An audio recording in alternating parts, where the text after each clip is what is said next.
Hey guys, welcome back to the channel. Behind me I got a 2008 Toyota Camry and we're going to be replacing the alternator. So let's begin. Alright guys, so the first step before you do any electrical work on your vehicle is you want to disconnect your negative battery cable, so you always want to start here. Alright guys, so after you disconnected your battery, the next stage in this is we're going to be removing the alternator.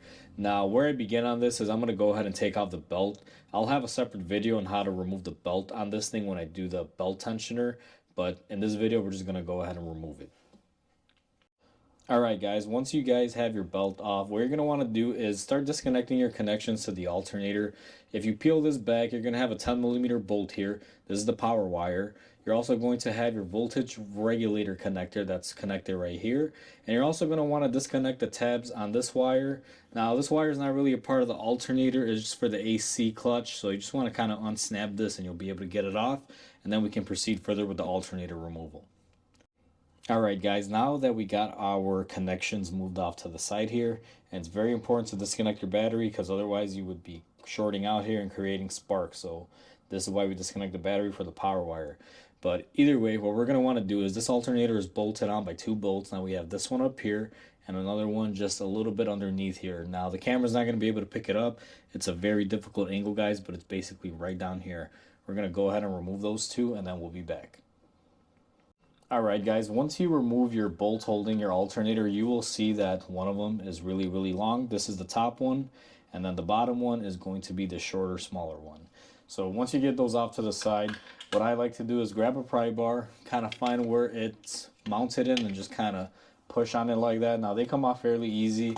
Sometimes they're a real pain, but you can get them off normally.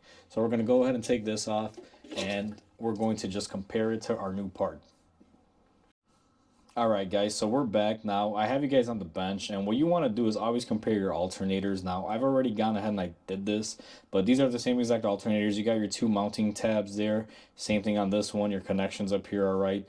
Always want to check for this stuff. The only thing that we're going to have to transfer is this little holder. It's an 8mm bolt here. Now normally these little brackets don't come on the new alternator, so make sure you remove them and transfer them over to your new piece. Other than that, it's pretty easy. You just throw it all in together. Alright guys, so once you have your new alternator and your bracket reattached to it, what you're going to want to do is go ahead and just drop it into place, and it falls in just like that. Now there's no bolt, so it's going to want to fall out on you. I'm going to go ahead and bolt everything up and I'll be back with you guys once I have that done. Alright guys, once you guys have bolted up your alternator and everything is nice and tight, you're just going to want to take your wiring and make sure you reattach it. It's pretty simple. You got the clip down here. You got your connector, you got your terminal, and then you got a little clip holder up here. I'm going to go ahead and reattach those and I'll be right back with you guys. Once you've gone ahead and you've bolted up all of your connections and everything is tight and connected, what you're going to want to do is go ahead and put the belt on. I made sure my belt and everything was on correctly. Then I went ahead and I bolted up my negative battery terminal right here and made sure the battery terminal was tight. After we did that, what we did was start up the car. I made sure I checked the voltage on the alternator, make sure we got proper voltage out of it, and she is pumping out good voltage, so we are all set. Hopefully this video helps you guys out if you guys are doing this repair or something similar, and hopefully you guys enjoyed this video. Please comment, like, and subscribe. It'll definitely help my channel grow. And with that said guys, I hope you guys have a wonderful day, and I'll catch you guys on the next repair.